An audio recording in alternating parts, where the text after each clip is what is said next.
I had it happen to me a couple years ago when I put something in, and then YouTube seemed to change it. I went back, rechanged it, and usually when I write something on the low bar, okay, let me Make sure we're recording. yeah, we're recording. That was my sound check. You can do a test 1, 2. Test 1, 2, test 1, 2. That's the only reason that when you leave your YouTube up, your YouTube like that window up, just so you can do the sound check. And yeah, that's the best part of the whole hangout, right? Yeah. Yeah. So I had something else written up there, and then YouTube went and changed it to what is written up there, and I tried to change it back 3, 4, 5, 6 times, and they won't let me change it back.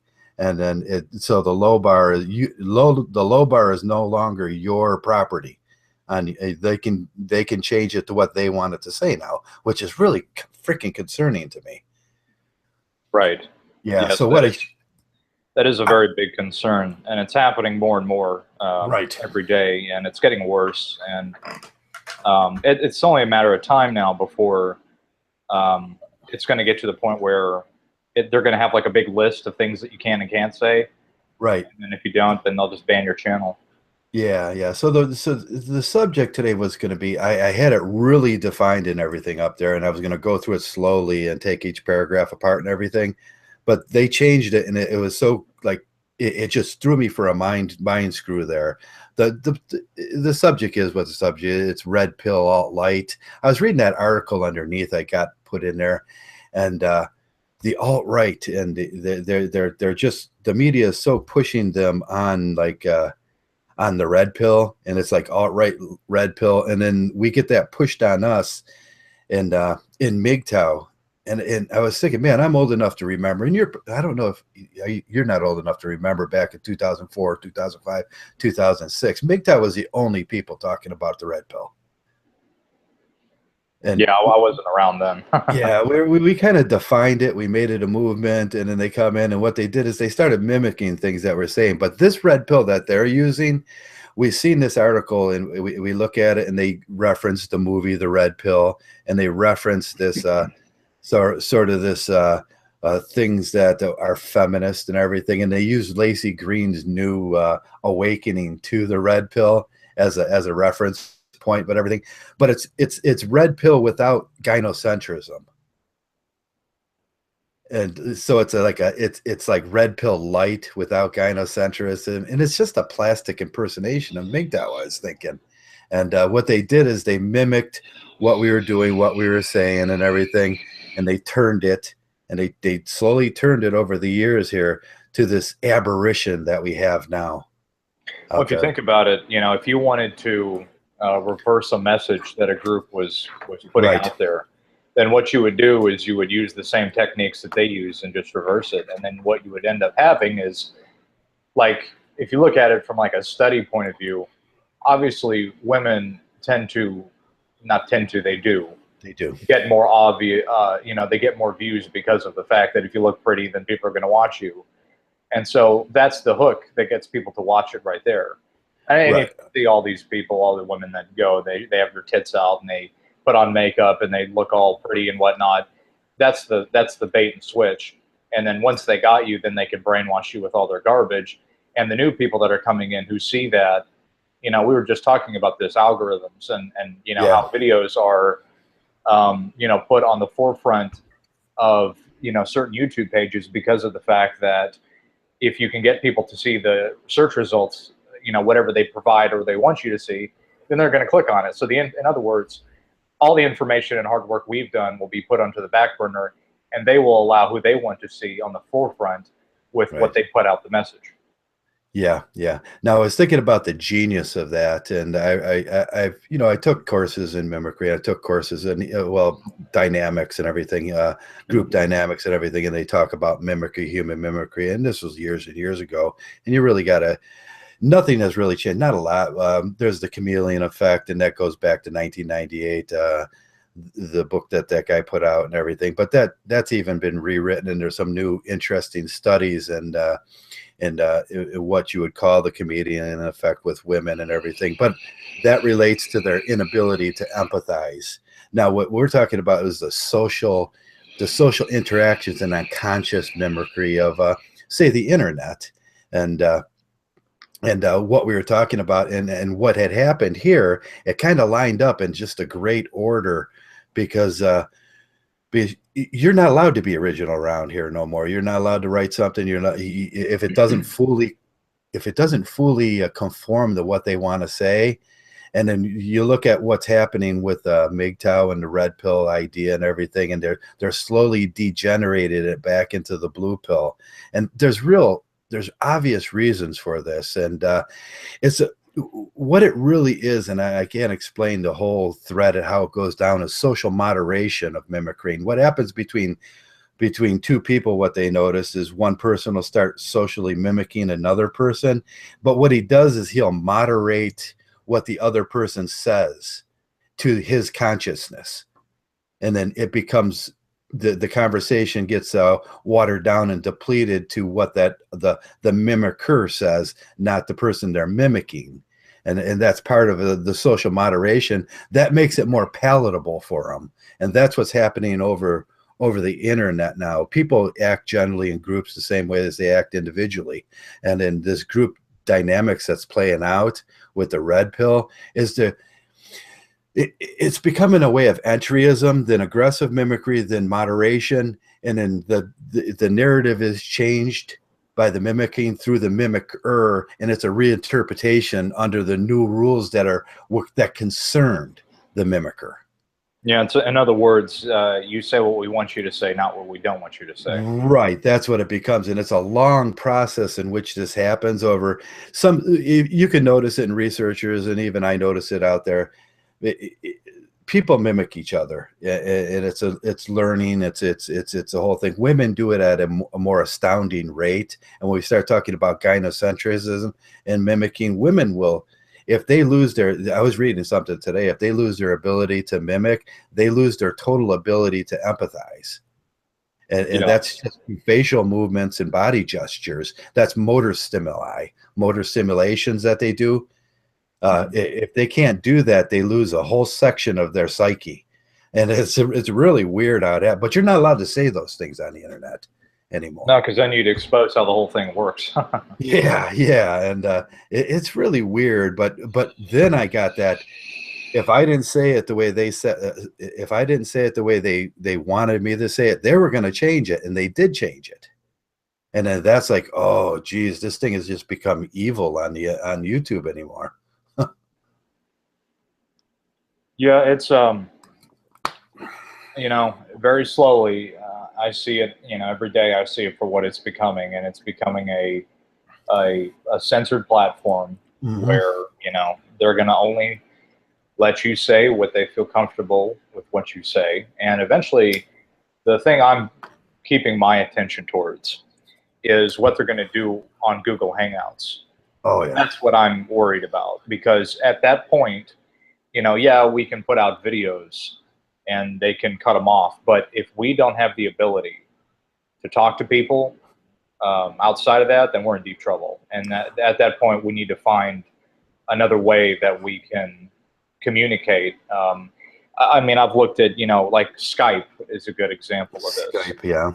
You can just make a burner Skype account and add everybody and just do a phone call. You can block the camera just like you can here. And the same process, that's an alternative that we can implement in case of the event that this thing, descends into complete and total censorship on what we can even say, even if we're not on air, which if it gets to that point, then, we're in deep trouble. But I think that it's going to be a situation where they're going to do it where we're online, because that way, we're actually saying it live versus doing it behind the scenes. I don't think they're too concerned about that as much as they are about what goes live. Right. Now, isn't that interesting how the dynamics of even that has changed over the last, say, 10 years? It used to be Skype, when first Skype came out, was censored by the Chinese government. Really? Because Skype is basically a Chinese government product. Skype is a Chinese product. And Skype was like, okay, they're going to censor us, do that. And then censor now, Skype is actually going to end up probably being a little more of a free area than even Google or Google Hangouts, which is basically an impersonation of Skype, and it was an impersonation of the first. Skype was an impersonation of the first. I can't remember what the phone call is when you hook your phone call and you could talk over it and everything. But it's for people with landlines who, maybe someone still does have a landline out there. I don't know, maybe. Probably a good idea to have one these days. Yeah. Now that might become something we might have to use because, like happened today, I have to go back and rewrite that, and I can't never recreate that moment I was in. When you're writing, you write something, you get done, maybe 3-4 paragraphs, and you go, "Oh, that was freaking beautiful." Yeah. And you put it in, and it's lost, and you can never. They go, "Well, just rewrite it," and you can never. It's not the same. Yeah, it's not the same. You were in a moment. It should have been out there, and it should have been. Usually, what I do for what I write is I'll put it in a writing program, then I publish it, and then bring it over. Then I copy and paste it into that section there, and then I didn't do that today, and I was wondering if they kind of caught that it wasn't published. Yeah, Joey. Let's see here.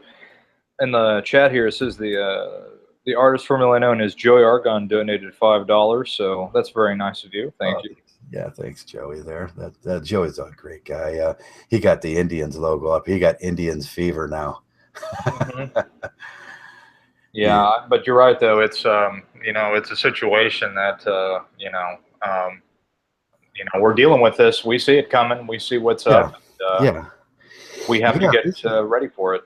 This is horrifying because, if we talked about this as little as 5 years ago, me and you or some of the guys around, we would have thought, well, that could never possibly happen.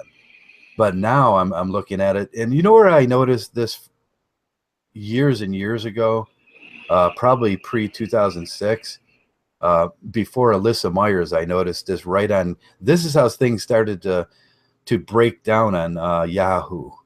Because you would write something, and I wrote a lot over at Yahoo, and then I'd write something, and I'd come back, and I'd go, it doesn't look what I wrote. It doesn't. Something's changed. Something's different on it, and they started doing that. They started using programs over there, way as much as 10 years ago, to censor you.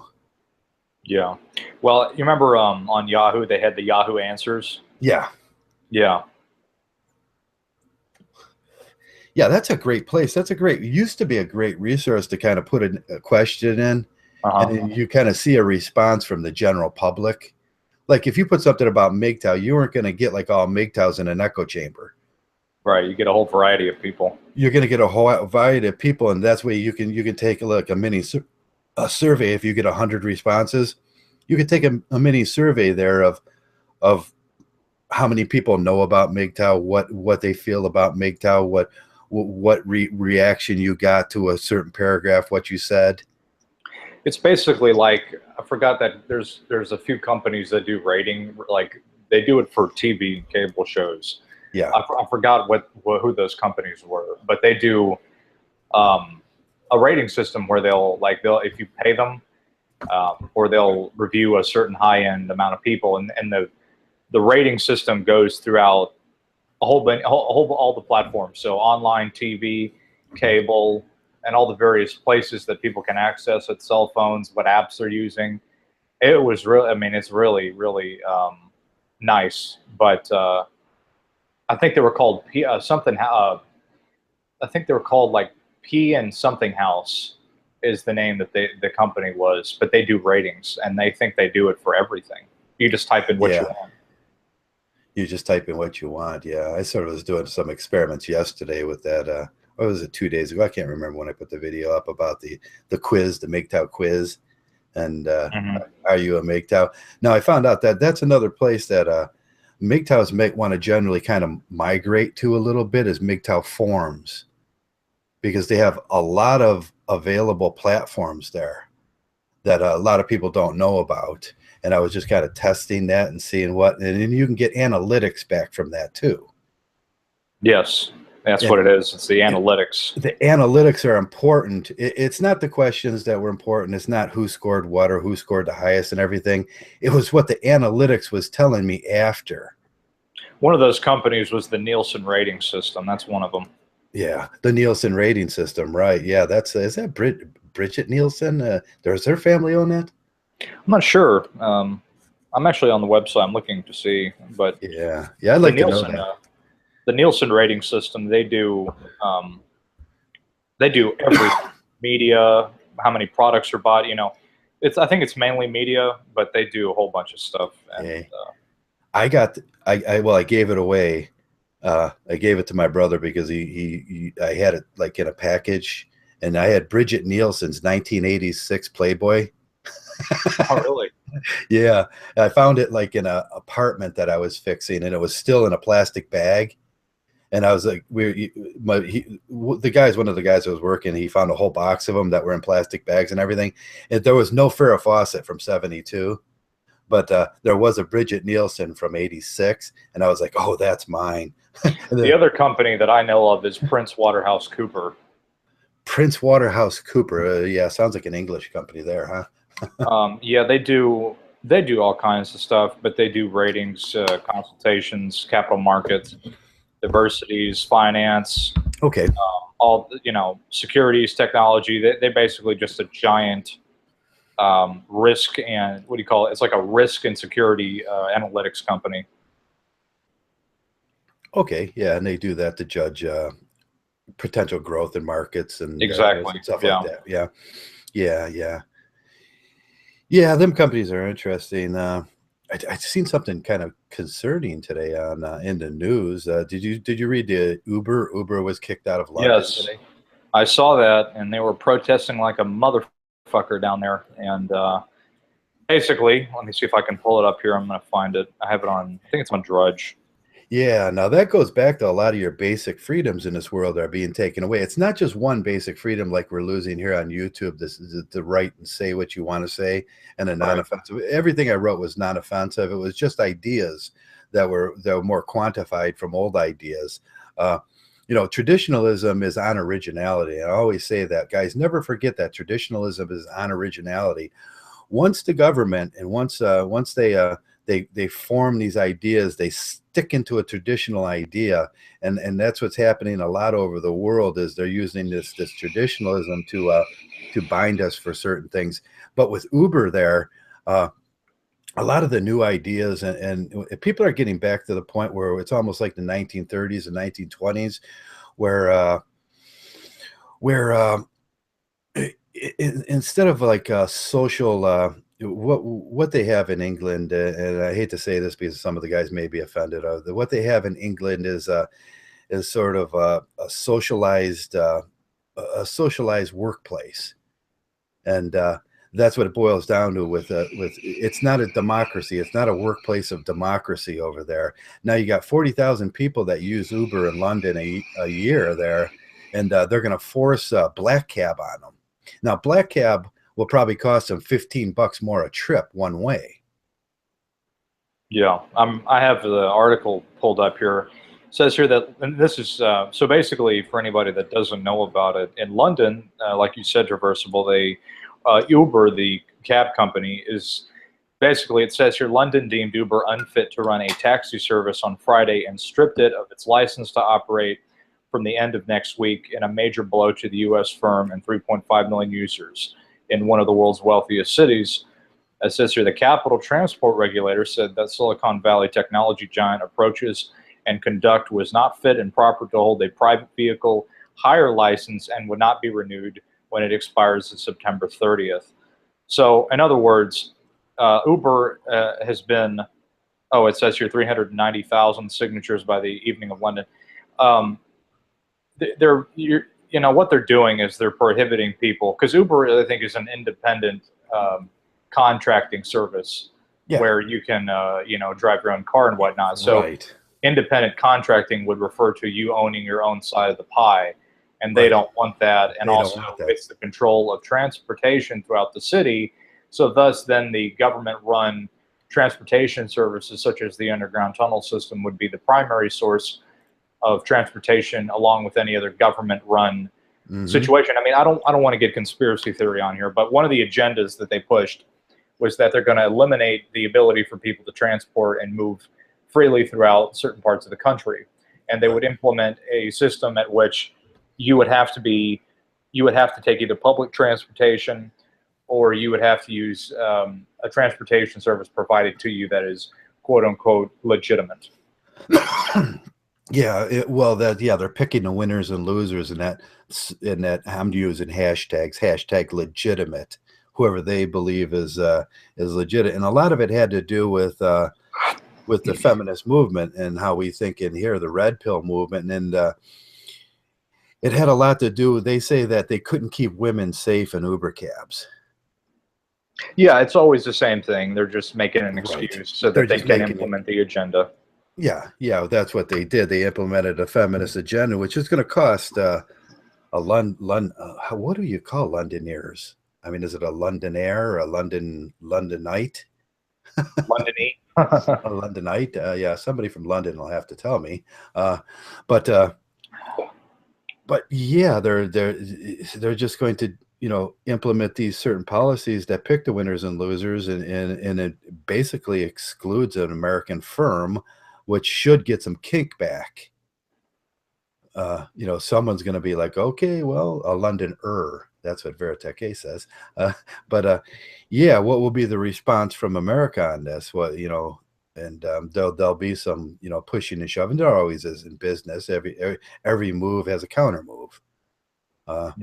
It's the dynamics of for every action there's an opposite and equal reaction. Yeah, an opposite reaction in business that so plays out in everything. So we'll see in the future what happens, but it's all based on this social justice sort of socialism that's becoming a big model around the EU and Europe. And I thought that London and basically England was going a different direction. They enjoy their freedoms over there, but we can see with the world growth and everything that it's just going to be an impossibility. And that's where MGTOW comes in. Johnny was just here and left. He's in and he's out. He's in and he's out. He's just like, hey, and then bye. Hi, bye.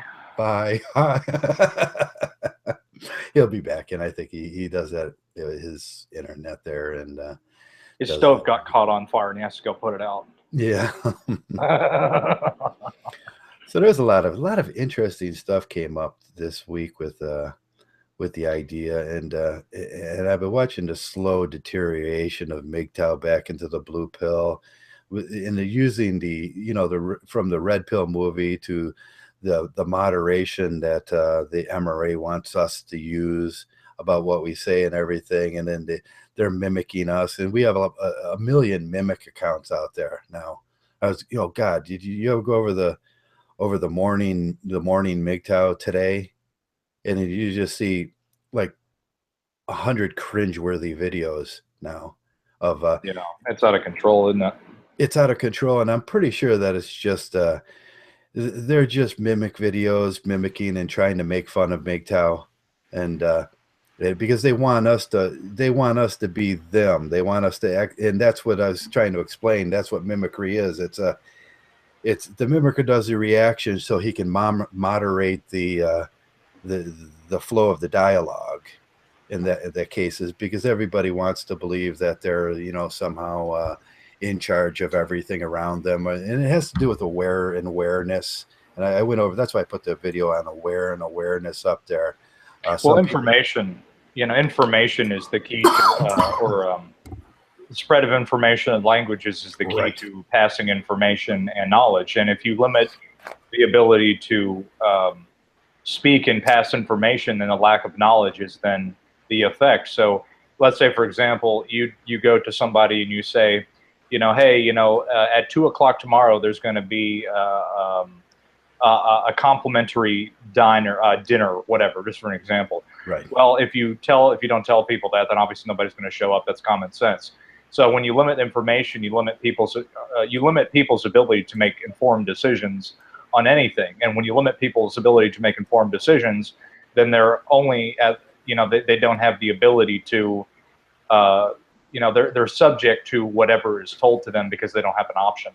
And I think that's very much the situation on one dynamic of what's taking place on YouTube, is the fact that you're limiting people's ability to get information and make decisions. And so they're like running around like chickens with their heads cut off, trying to figure out what to do, and they're easily hurted. Yeah, they want it to be their political message there. And that's what it boils down when we get this alt-right thing and the gentle blending with the red pill and the alt-right and gynocentrism excluded from there. And then Mr. Midnight's here. Hello, Mr. Midnight. Hello, Johnny. Here's Johnny. How are you guys doing? Can you hear me all right? I had a microphone problem. Okay, great, great. Yeah, I know what Johnny's thinking. You ever see the what am I thinking? I know what you got to notice it in your kind of work and what I used to do and everything is when the crackheads get so bad that they start mimicking everything around them. Oh yeah, and I think that's kind of ingrained. It's sort of like they're trying to become in tune with their environment so they can get what they want and get out of. Right, they're doing inter-specific mimicry so they can gain resources from any environment there, and then that changes. But their mental capacity at that point only. There was a great, what was it? There was a great show on. It was House, and House showed how the person that was on the drugs, he just everything that he would show him a little button or something, and he would start talking. Oh, I was from Florida. Yeah, that's where I was from. He's just trying to. Wow, okay. Yeah, he's just trying to. But he was really from like fucking Omaha. Right? He was really from Omaha or Cleveland or something, and he would just mimic it because he didn't have no backstory in his life because their memory and their total thing is about gaining resources, and it's right. They live. Yeah, they don't think about the past nor the future. It's all right for now. Yeah, it's whatever's in the moment. Everything. What will get me high till Friday? Exactly. Right. Well, it'll get me high till Friday. Yeah, that's an interest. That's when I first seen it, probably 10 years ago, 20 years ago. I can't remember. That's what's made me so interested in group dynamics and human dynamics and human mimicry. But there was so little written on it. You had that stuff from I can't remember Confinement in '99, and I'm not familiar with that. Confinement or something like that. I'll look it up here in a second. But that was about it. And then they did the chameleon effect. And then they tried to relate everything to the chameleon effect. Everything was the chameleon effect. And the chameleon effect was, it's kind of outdated and kind of passe now when you talk about it. But in a lot of the stuff from 2016, 2015, 2014 is not making its way into it because it is sort of when they start talking about females need to mimic the facial movements of the people that they're trying to talk to and the expressions of people they're trying to talk to so they can pose as being empathetic. That's why and if they don't have that ability to pose themselves as empathetic, they lose the actual ability to be empathetic. Well, I'm sorry, Element. I mean, what Joe was saying is they actually do have frightening amounts of empathy. They just don't have any sympathy. And that's the problem you have with, like, say, a sociopath or women. Right. They'll be able to say, like, I can read you like a book. I'll tell you whatever the fuck you want to hear. Yeah. And then I'm going to fuck you over. Yeah. Now on Google and stuff like that, when these things get censored, you're not allowed to say stuff like that. That's taboo, Even I guess this is going to get blocked. Yeah, under peer review, it's all of a sudden it's taboo, and a lot of stuff disappears from the internet just because Google's like, no, Google's going to be the ultimate censor of what you can say and what you can't say. It already is. It already is, yeah. Now, when you got this gentle blending with this watered down, moderated alt-right and red pill mixture that excludes gynocentrism. It becomes very what that becomes it becomes Boglerized. It's the sanitized version of the red pill oddity, and what you're getting is what they call alt-right. It's like I'm going to criticize X, Y, and Z, but I'm not racist, homophobic, X, and all the rest of it. And that's where you're getting certain commentators like that. I really don't care about any of them. I will listen to like guys like Styx, Hex, and Hammer, who's horribly criticized MGTOW. Not well, okay, I shouldn't say horribly, but he has, you know, he has that light version of what he thinks. He has that light. Yeah, and at the end of the day, at the end of every, you know, right before he says, "All right, YouTube, peace out," it's a sit on the fence proclamation. That's the end. Right. It's sort of like a question mark, not full stop. Right, yeah, because you have the right to believe what you want to believe, even if it is freaking crazy. It's the same thing, you know, if you go out into the forest for a long period of time and you're living on your own and then you come back to general society, it's very difficult for you to adjust, because what you end up finding out is that general society is pretty insane. And when you go out into the forest, you're on your own and you don't have to worry about any of that kind of stuff. And there was a case of this guy, I can't remember, but he went out and I think he was a wanted, I don't know if he was a wanted criminal or something. I think they just arrested him because he was living out in the forest. But he got arrested. He lived out in the forest for like 10 or 15 years. Mm-hmm. And then when he went to come back to adjust to the general population, when they found him. Was that the doctor? I don't know. I'm not sure. I can't remember who it was. But he wasn't able to adjust, and they had to put him in a special housing thing or whatever, because he spent so much time away from general society that when he came back into like small cities, it was very difficult for him to adjust. And I've heard the same thing go for people who like work in logging, and they're out on their own, you know, cutting trees down and stuff, that when they come back into things like small cities, it takes a while for them to kind of just readjust to the cycle because it's so chaotic. Yeah, you get a real pragmaticism to yourself when you're alone and you have to do things for yourself. You're out in the woods and everything. I spent a couple of years just kind of wandering and being alone and you know, doing the woodsy thing and all that stuff. And when you come back and you see when you see how people are talking and the new everybody just mimics all that garbage that everybody else does to gain social acceptance. And then when you see that, it becomes very, very concerning to you. It's like, oh man, I gotta, you know, do I have to be like this? And then I think Crumb, you know, Crumb, the cartoonist, he took a real stance on that at the end of it. Well, I think he's still alive. Maybe at the end here, he took about the logos and the Nike and all that stuff that's being pushed on you, and he sees it as very wrong. Somebody just donated $10, so thank you for that. Dieter Broman. Dieter Bowman. Dieter Bowman. Bowman? Is that it? Bowman. Dieter Bowman. He's a Olympic athlete, Dieter Bowman. I still wanted to find out. He ended up in the MGTOW news like a couple years ago, Dieter Baumann, about something he said, or he was on a program and he mumbled something shocking to the audience about Red Pill that was MGTOW-ish. And I meant to look that up this week, but I never got around to looking that up. And he's a single father of a daughter himself. So you could kind of go, that's the way Dieter Bowman went with that. And he was an Olympic athlete. That the one in the 5,000 meter or something, it was just a obscure little facts or something. Yeah, like back when Caitlyn Jenner was actually, what is it? I don't even know the dude's name anymore. What was he? The athlete? Bruce. Yeah. Bruce. Yeah, Bruce. Jesus Christ. Now, when you take in comparison Dieter Bowman to Bruce Jenner, and Bruce Jenner did. He won the triathlon, I think it was, but he never won an Olympic medal, did he? Bruce or the other guy?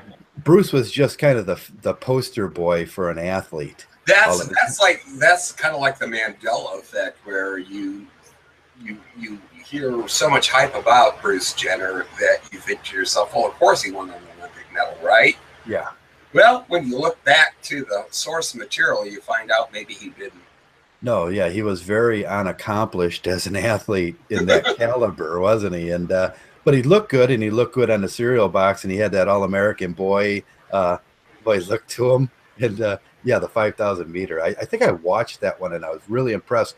He's the guy that did the leg kick, the weird leg kick, and he kind of. You know who took up after that? It was the runner from Nigeria that was very popular. Modeled his leg kick after Dieter Bowman, because they found out that yeah, he was getting more distance on his actual stride, and then stride became important with the 5,000 meter. Yeah, like when they're running, they almost actually leap and jump instead of actually running. They're galloping. Yeah. Yeah. Up to that point, they were trying to emulate like a shuffle style, and then they were wearing out faster in the shuffle style, and then it was slowing things down. And what they really wanted to do was because Dieter Bowman would push he was the first guy that. That's how I remember this. He would push the pack. I mean, everybody was going, "No, you shouldn't run this fast so early." And he was like, "No, I'm running as fast as I can. This whole thing." Yeah. You know, something interesting. I was watching this documentary last night on prison systems, believe it or not, and they have these prisons called supermax prisons. Yeah. And it's where they basically put people who are like, they can't assimilate into general prison society, and they keep these people in segregation. I'm sorry, solitary confinement for 23 hours a day, and they keep them in there. And the only time they're allowed to go out, they have to be handcuffed, shackled with foot ankle handcuffs. And then they have to be escorted with 3 guards. And the only time they're allowed to go is to take a shower, and then they go into a separate cage for 1 hour to go for outside exercise walking activity. Yeah, so that's the Foucault's and Bartham's panopticon. And I know what you're talking about. The right. idea of the one guard that they're all forced to stare at. All there's social ideas behind that have kind of gone into this guy has basically become God for them. Yeah, the guards become God, and they're into social confinement, which is just really cruel and torturous. It really is, because they say that when they act up in solitary, like a supermax, they strap them to a bed for the duration of the time, and until they behave already in solitary confinement on their own for 23 hours a day. I wonder what percentage of them are. I wonder what percentage of those inmates are women. Zero. Yeah, probably. They wouldn't let that happen, and they'd consider that cruel and unusual punishment, even though it's being done to everybody else, right? Yeah, exactly. Oh yeah. Now it's going to devolve to where you have to look at like a picture of the German Chancellor lady. They got a poster of her in their wall. They just have to stare at her. No, not Angela Merkel again. Angela Merkel, yeah. You have to look at her ugly mug. Or they put a big poster in the center of the panopticon. Well, they said that something that really caught my attention, and this was completely unrelated to the documentary I watched, but this guy that was on this, he does this YouTube channel. I can't remember what it's called, but he said that when he was in prison, that the whole, like what we see going on today in our society is this constant like racial division, not just in race, but division in religion, division in culture, and whatnot. He said that in the prison system, those people in there, they know that that's bullshit, because he said that even if there was like a black gang versus a white gang, if they were doing business of some sorts and then they got out, they'd still talk to each other. That wouldn't be that, divide. And he said the reason why they have that in the prison system is because it implements control to make sure that they continuously divide the people.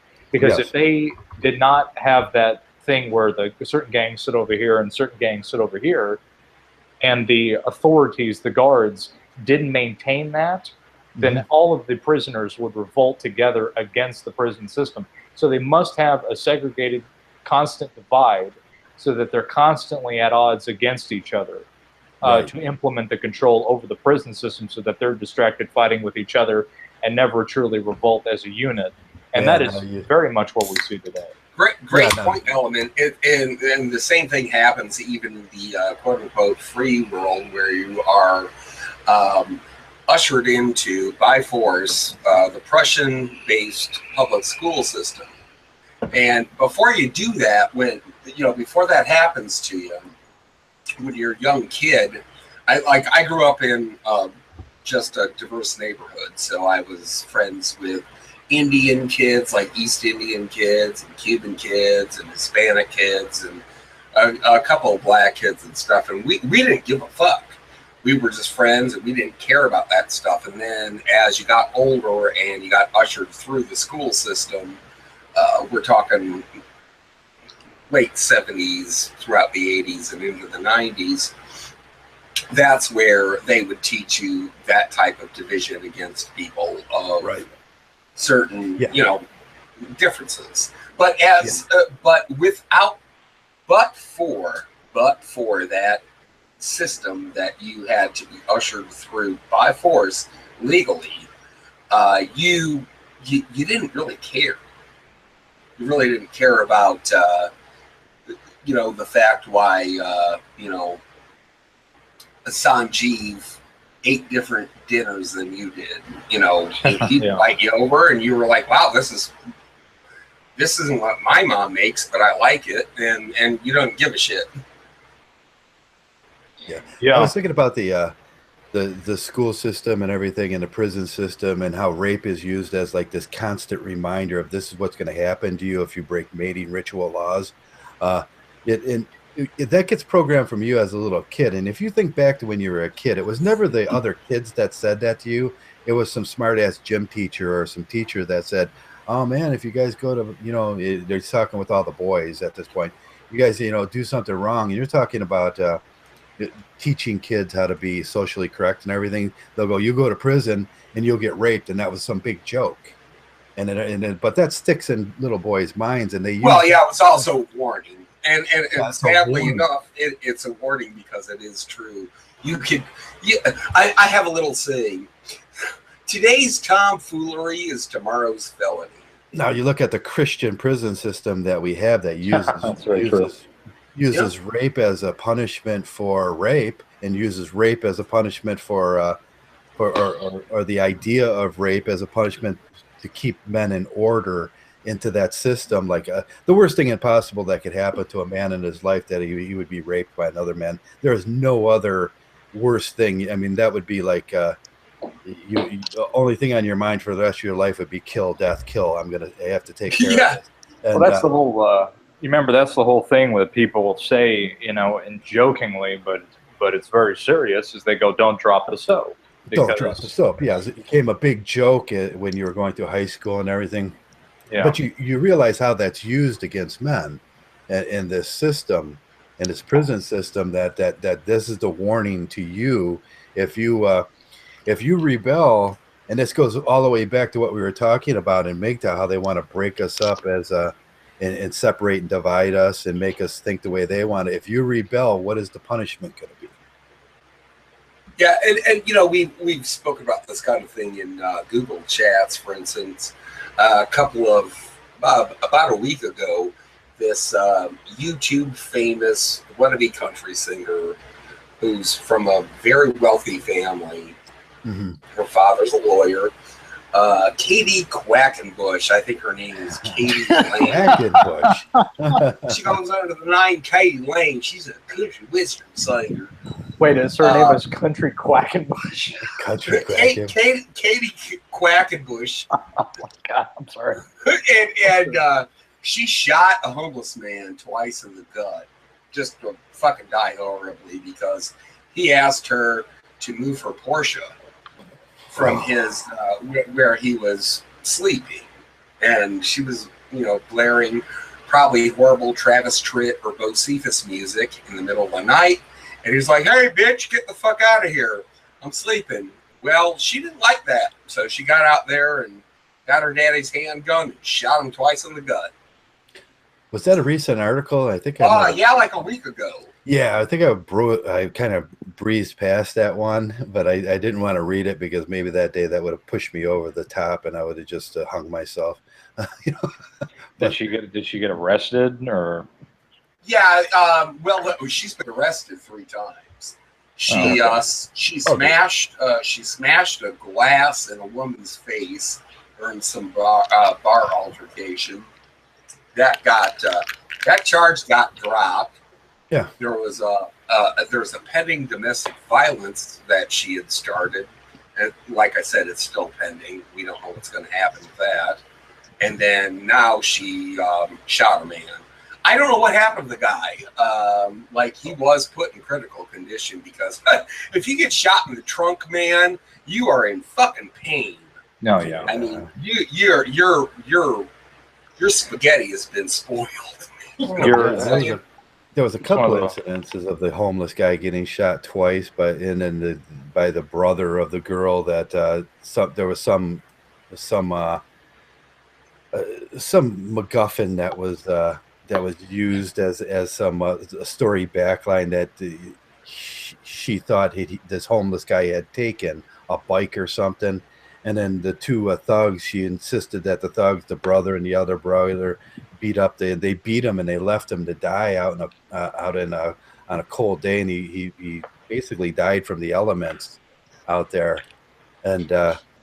You see these stories of this female entitlement. They have no concept of, if they're bred that way, they lose all that concept of empathy and sympathy, and it's like everybody in the world just becomes a target for their viciousness. Yeah, it's what I said earlier about the prison system. They have to maintain a constant sense of divide to control the population. Otherwise, the people would revolt. They would say, you know what, fuck this bullshit. We're sick of it. And you know what? You know, we might have our differences, but we got a bigger problem to deal with here, and they can't have that. Look how the things, even in society, the things are different for women. Like there's the threat of prison.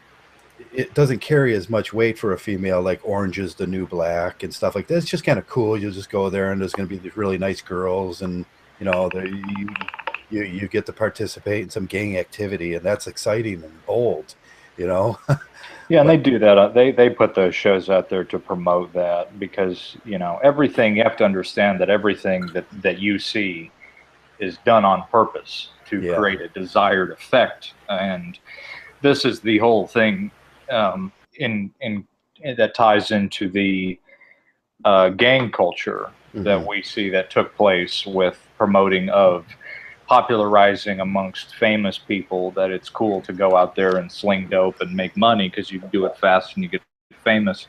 And then before you knew it, there was a spike and an increase in gang activity. Yeah, you get street cred. You know, if you spend 2 years, you come out and you got all that street cred behind you because, you know, now you've endured that, and you got to be cooler. Well, you know what's funny about it is that this documentary I was watching, or the other person that was talking about the prison system, he said that one thing that they do, people that are in gangs, is that they actually send, like the shot callers will send people that are part of a gang. They will do something that will purposefully get them into prison so that they can be trained in the prison system, almost like a militaristic type of training. Yeah. So that when they come back out, they're more skillful in their crimes.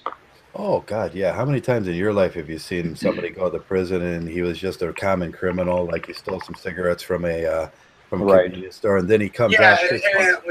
Later, he's a professional cat. No, he's with like some killer skills. Exactly. He's got great skills. My brother was like that. My shithole brother that I talk about a lot. He was just a common criminal and everything, but after 6 months in county lockup, he came back and he was a very skilled criminal after that. Yeah, they do that, and it's you know, it just comes to show you that we live in a crazy place, and you know, this stuff takes place all the time. And I think about that just from watching that, and then I just look at like the general population. I'm like, these people are they're so zombified, and they have no idea what's going on behind the scenes of general society, and it just kind of makes you go, man, you know. Yeah. These Isn't it people. just sometimes it's easier to be crypter, is that is in the Matrix, Cipher. just cipher, yeah, cipher. Yeah. Just kind of go back and just kind of go along with everything because that's easy. Ignorance is bliss, you know. Right. And you just do it, and you just don't worry about because the mental stress of the red pill is huge. Sometimes. Well, yeah, but I mean, how do you become ignorant once you're not? That's You that's can't. you know, I mean, I don't Yeah. get it. I can't figure that out. I mean, I don't want to figure it out. I'm fine where I'm at right now. Yeah. See, you can never. You take Joe and you put me around like in a bingo hall with a bunch of old ladies and everything. I was gonna be like, I could steal 1,000 out of her purse, and I'll be like rummaging through her purse, and that's the only thing I would be thinking about. No, you can't never put me back into those situations. Well, it's I mentioned this before that like you said, ignorance is bliss because when you don't have to worry or know about what's really going on, then you have nothing to worry about. And you're right. Once you open up Pandora's box and you are no longer ignorant, there is no closing it. You can never ever go back to viewing life as this way that you did when you were a kid or before you knew certain things about how the world really worked. And it is very, very tough for some people. It's tough for anybody to know things that you probably should know about. And it drives a lot of, not everybody can handle it, which is why in the Matrix they said, Morpheus said to Neo, he said, we don't awaken people past a certain age, otherwise they can't handle it. And most of them will devolve into insanity the more, because it's a cascade effect. Yeah. Once you know a little bit, you have to know everything. And then after that, you go so far into it that you can't get out. And then once that happens, you're in for a rough ride for a long time until you're out of here. And that's a very, very, very, very heavy burden to take, and not everybody can handle the truth. That's why in what was that movie with Tom Cruise and Jack Nicholson, he's like, you can't handle the truth. Yeah. It's true. Some people can. It's heavy. It's heavy. Yeah, a lot of people can't, depending on their general character. It's best that we leave some people alone to just continue doing what they're doing because these are the weak-minded people, the sheeple, whatever you want to call them. I was doing some research on the weak-minded people and strong-minded people this week too. I can't remember what. Well, reversible. I mean, like Element and I have spoken privately about certain attributes of certain people that will be able to be more receptive to this kind of information, whereas others are just going to be like, "Hey, are you one of them MGTOW faggots? I'll bet you, and this is a guy." All right, and he's not going to listen to a goddamn thing you have to say because no, they're not. You're a MGTOW faggot, and that's about as far as it's going to go for him. Yeah, them are the weak-minded people that can't accept any of the truth. Goddamn sheep, yeah, they're sheep. You just leave them people alone. We try to leave them alone, but they come around here and they start getting their jollies around just being that sort of people. But it's best for them not to come around here because they just screw things up. Anyways. Well, there's this thing. I'm trying to find it right now. It was in Plato's Republic. Yeah. There is a concept called the noble lie, and the noble lie consisted of basically, maybe it's better for some people to simply live in ignorance because that is the only bliss they will receive. Because what Johnny said, or what Johnny just said, there is certain things that are so extreme in their nature and so controversial in their beliefs amongst people who don't understand them that maybe it's better for certain people to let them live in the peaceful existence that they've been raised up to believe. Because if you think about it, and I know this might be controversial, but maybe the illusion of the place that we live in, of the propaganda that they push, maybe in the eyes of the general sheeple, if you will, it might be better for them to live in that, because if they found out what the hell was really going on, I think most of them would either commit suicide or they would go insane and their lives would be. I agree. I completely agree. I mean, there are some people I don't think that have the mental fortitude to be able to take any of this fucking information. I mean, not an iota of it. Yeah, people become more receptive. That's like you said with the okay, you take a guy, you put him out in an oil rig for 2 years, and then all of a sudden he comes back to society and he looks at people, and from that isolation, probably just reading, listening to the radio or whatever, he doesn't get no social. At least back then, you weren't you get socially saturated every day with garbage. Or even in the woods or something like that, and then you bring him back. He's got to. For where I live, I live in fucking nowhere. Yeah, where Johnny lives or where I live, it's like, yeah. But you bring him out of the woods, and then he looks around and he goes, "This shit's crazy," because it is an artificial society we live in, and it's an artificial society is always changing. The whole concept of cities is an artificial construct. Right, it's an artificial construct. Once you get in tune with that kind of solitude in the nature, even in a job that's just away, and you come back and you look at like, I don't understand the lingo. These people are talking crazy. Who is that? You don't know the famous the Beyonce joke. It's like, who is Beyonce? Yeah, and I don't either. But I mean, why is her ass so big? That's you'd be those kind of questions. Barbecue ribs. But anyway, the thing is that what Element was saying is that if you do take a look at the city, let's look at it at its base level, its structure, okay? Yeah. Especially like in America. I had spoken to him in private about the concept that the empire never ended. We're talking about Rome. Rome was based on a grid.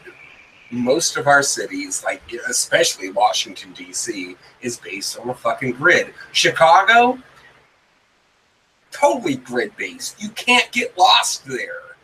You go right, left, forward, or back. Yeah, it's all cities are based on northeast, south, and west, except for Cleveland, which got a big lake, or in Chicago, and Boston. You can't go a certain way, but it's northeast, south, west. You can't get lost. I was just talking to someone else about that the other day. You just can't get lost. You just go northeast, south, and west, and you're going to end up somewhere. But what was the thought on this? I kind of lost it there for a second. Well, I think the thing is... the artificial structure of the city. Now, when you look into architecture, modern architecture, you start seeing the... in mall areas, they put the fountain in the sitting area. Well, start looking into the concept of that. And then you go, oh, shoot, that's almost evil.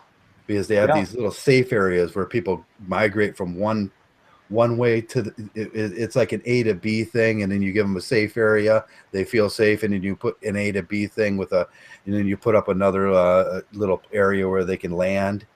And it's all artificial, and then people like they're herded, and you got what's going on happening, and all you have to do is put up some pretty flowers in a city park district, and there will be I guess, I don't know how it works. I guess the psychology of people, the herding of bandwagon effect, the attraction of, it's like moth to a flame.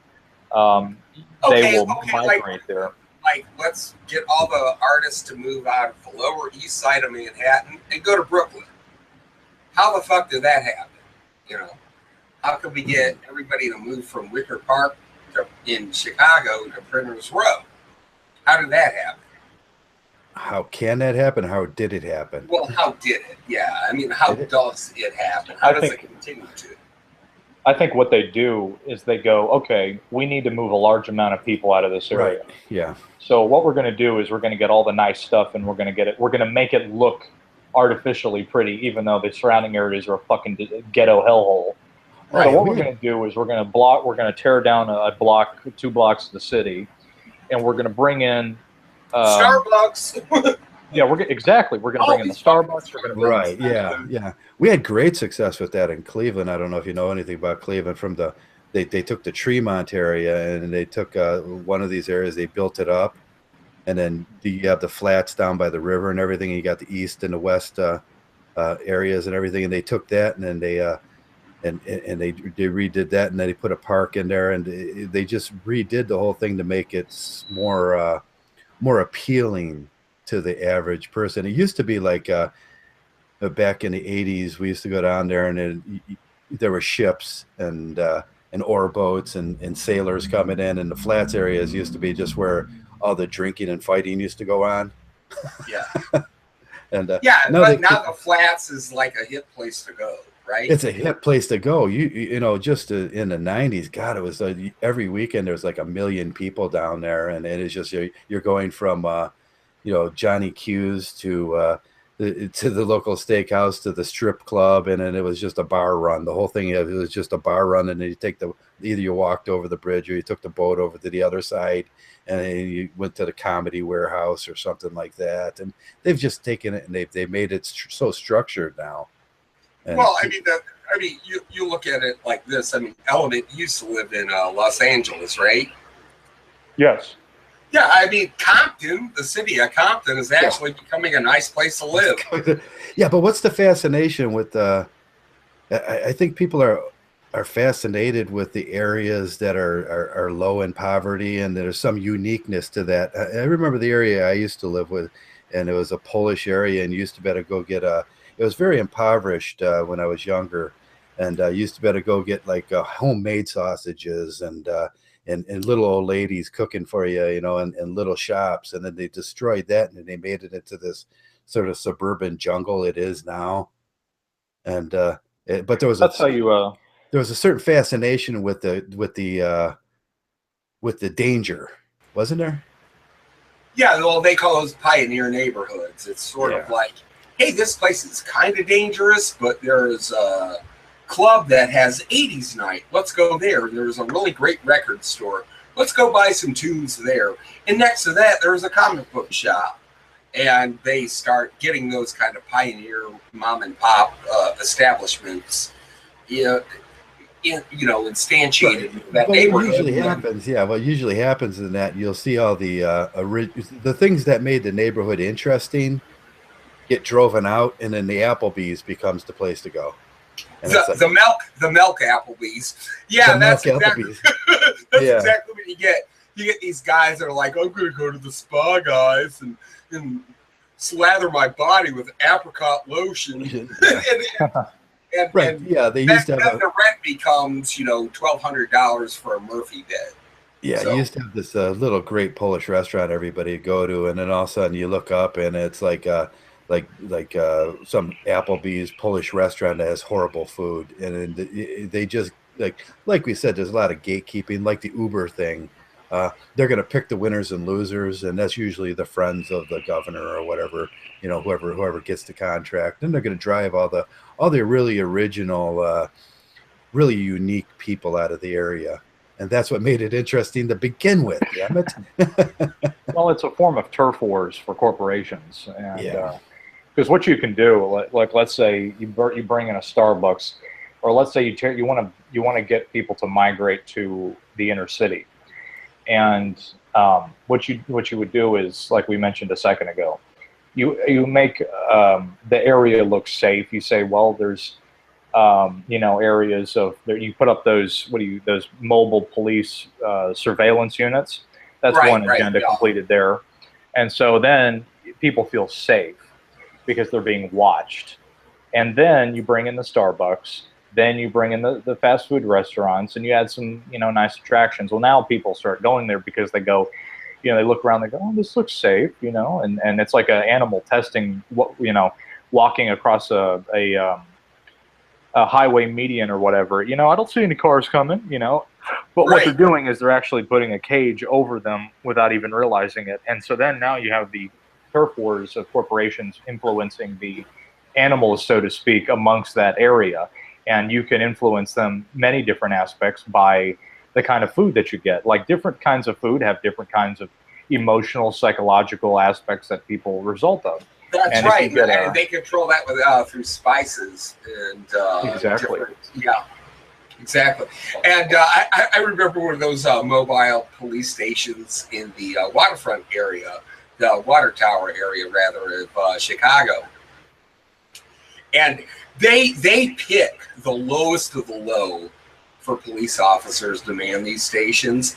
I walked past this one guy as I went over the waterfront bridge, and this cop was pushing 400 pounds. I swear to God. Christ. And I heard him talking to his radio.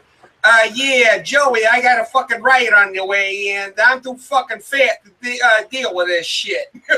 I'm not doing it. Send fucking backup.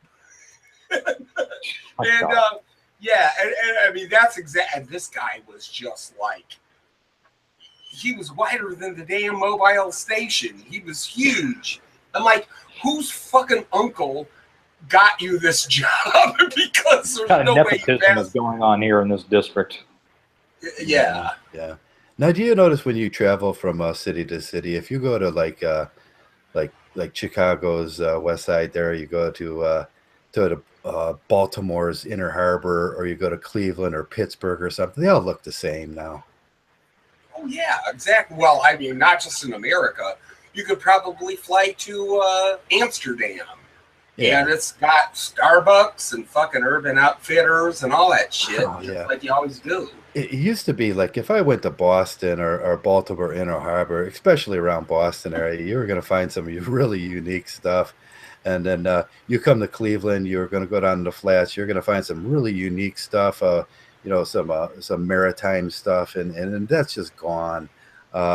Then you go up to Chicago, you know, it had this certain glow to it. Like, okay, there's these people here that I generally don't see anywhere else. And even in smaller cities like Akron or Toledo or up to, a great example was Buffalo. Buffalo has become if you went into Buffalo and you're from Cleveland, you just look around, you go, this is just a mini Cleveland.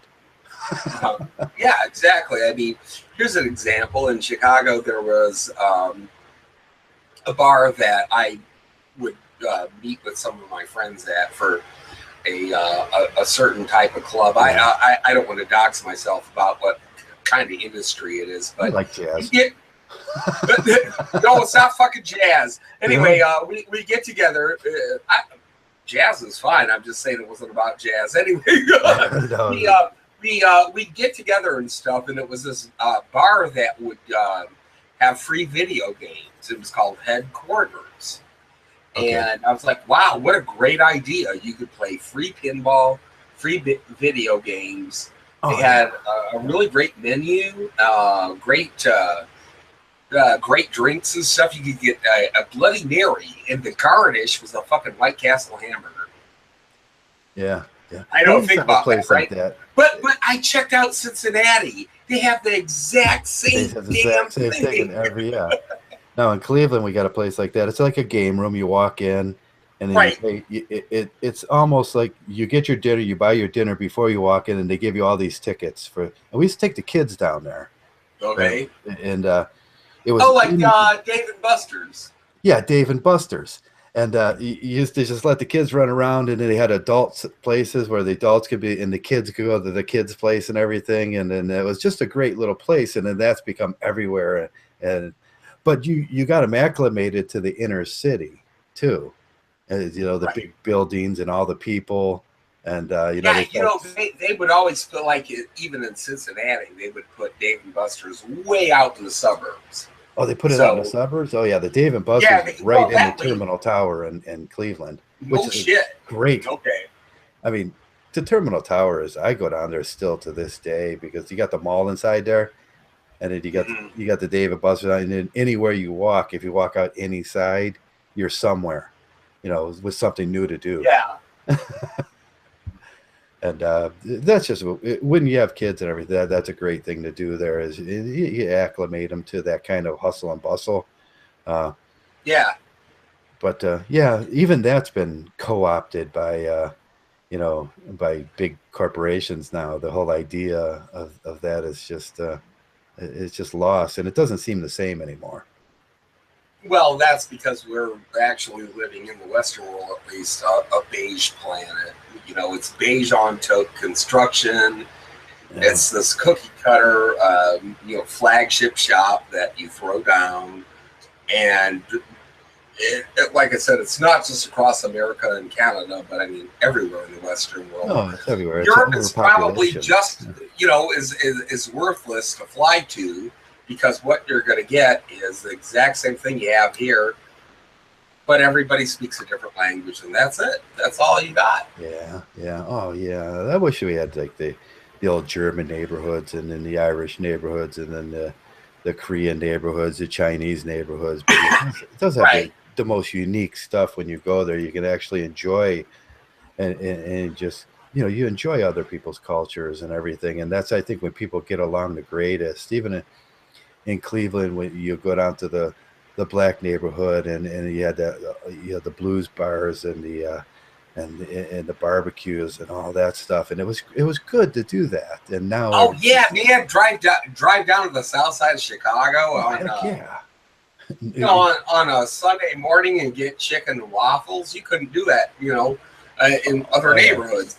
Yeah, now what's the chicken and Waffle House? The Waffle House takes care of that now, Yeah, exactly. and it's like, okay, it's the watered down version of it and stuff. That's where you see all the fights now. Yeah. And right. The Waffle House fights. There used to be that Waffle House right before you went over the bridge to the other side of West Virginia. There in Cincinnati, there was a Waffle House right there. I spent some. Oh yeah.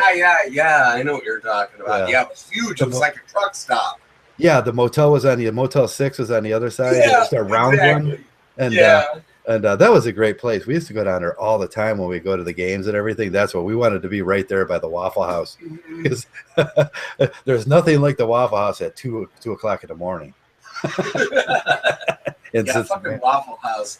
And it had to be the original one with the yellow sign, not the imposter called Sunshine Cafe. That was fine too, but I'm just saying you had to have Waffle House. Yeah, Waffle House. Yeah. No, I went there over the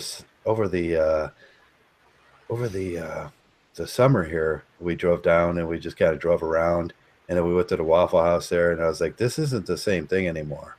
I mean, this isn't like, it wasn't like it was. And they made it into, there was a big, huge parking lot and a Staples next to it. Right. Yeah. And the waitresses all acted like robots, and they had no personality or whatever like that. And that's kind of the funny thing, though. It's like for the last 2 years, and this is what Element was talking about earlier, I live practically in exile, and I'm in the middle of nowhere, in the boondocks, as they say. And what if I drove to Chicago now? What would you see? What would I see, and how would I think about it? What would I feel? I don't know. I mean, I would probably say, I'm glad I'm done with that.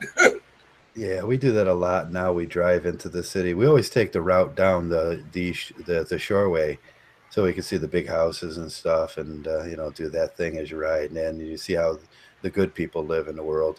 And then we drive in and we go down to the West Bank, where all the restaurants are and everything, and that's always fun to do. But it's just, I rarely go into the blues houses and everything, because they're not like they used to be.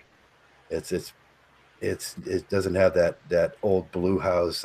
Now, even in Chicago, you probably really the old blue houses were. Oh yeah. That's what you do. You just but I mean, like House of Blues. If you take a look at House of Blues, that is brought to you by fucking CNN and Pepsi Cola. Yeah. It's no longer what it was. They're only going to buy to book acts that bring in the biggest crowds. There are some bars, of course, that you could go that are blues and jazz that are just like, I'm blind, I'm black, and I play the trumpet. And this guy will play the trumpet, and it's amazing. And he's not going to go anywhere, but at the same time, you're very impressed by his performance. And that's what you're doing, the local talent. You wanted to see the local talent, right? Here we had like just hundreds of guitarists, and they would just show up and they'd play for free, and sure. They were just kind of who they were moving in all the time, and then the local kid, they'd bring in the local kid from the school that he played the drums, and then you're like, he played the drums on that song, and it was like, man, that was really cool stuff. And yeah, I mean, that kid could take buckets and beat on those buckets, and it's still be great, Yeah, and there was always Tambourine Girl, just tambourine around looking for free drinks, and yeah, I know what you're talking about. Yeah, all bands have Tambourine Girl. She wanders around, and she's like the local crackhead.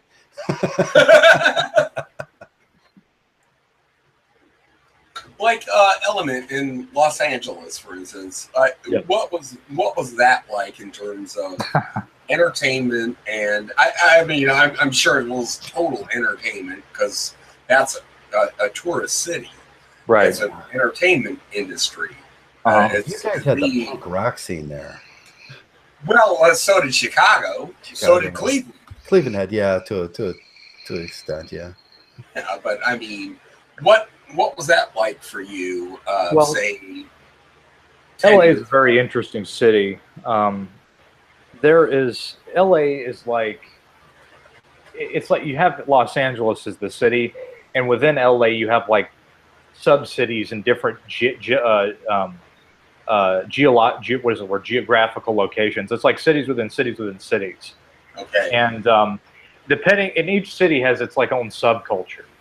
And so like if you're in Studio City, which is where a lot of the film business takes place, and into that area, you're going to see a lot of musicians on the streets everywhere. It doesn't matter where you go in LA. Every corner of every street, pretty much, there is either somebody playing guitar, there's a homeless person selling star maps, there is people there selling like little homemade, handmade trinkets and stuff like that. But the entertainment aspect of it, you'll have musicians, you'll see punk rock people, you'll see like heavy metal people, you'll see film business people, and when you see them too, because it's funny because you'll walk by like on a street, and everybody there, it's funny because everybody there is talking about a script on something, at least in the area that I was at. And so you'd be walking down the street and you'd be like, yeah, so, I sent your agent the script and he takes a look at it and it was real good. You're going to have to put it through coverage though, because otherwise you're not going to get it seen, and it has to be done right. That you'll hear that shit everywhere. And the women there, oh my God, the women there are awful. They are just, there's actually 24/7 plastic surgery fucking places there. I'm not fucking kidding. There is locations in LA. I'm having an eyelid emergency. I'm not even kidding. You go in there and it's a 24/7 plastic surgery office, doctor's office. And they'll go in there and you can get whatever the hell you want done. So there's luxury cars everywhere. You see Ferraris, Lambos, Maseratis, exotic vehicles everywhere. And it's like it's just like everybody there has a luxury car. Because in that city of vanity, I like to call it the asshole of the West, because that's where it is. But in other words, fuck America. If you don't have a nice car in that city and you're in business or something, the people there will not look at you the same way as somebody who does, because in that business, everybody there is trying to get a one-upmanship over everybody to try to get seen. Yeah. And they do that by how you got people coming from like cities all over the world to small towns. They go to LA. Yes, and you have that too. Yeah. You have everybody from different countries going there. But yes, you have everybody's going to be a star, the newest American Idol, Oh yeah, and it's really sad. It's a hotbed for narcissism. I know that I have a buddy in LA who actually makes really, really good money in tech. Now, this guy cannot get any female attention, not because of the way he looks, but because his job is not glamorous. Yeah.